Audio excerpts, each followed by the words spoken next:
الروح التقيلة ما بتطيرش.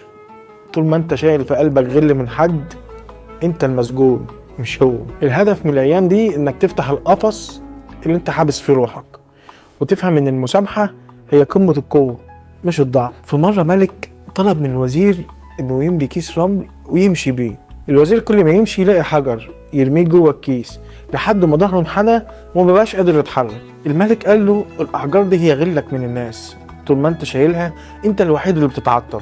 اللي فات مات، والفرصة دلوقتي اننا نرمي الاحجار دي وننظف المكان اللي ربنا بيبص عليه. مفيش اجمل من انك تنام وحقك عند ربنا بس قلبك فاضي ومسامح الدنيا كلها. ارمي حمولك ورا ظهرك وخلي التسامح يبقى الهدية اللي بتقدمها لروحك قبل غيرك. لما القلوب بتصفى الروح بتنور وتملى الدنيا بسكينة وبهجة. سكينة وبهجة مع محمد طارق، يوميا 5:00 مساء.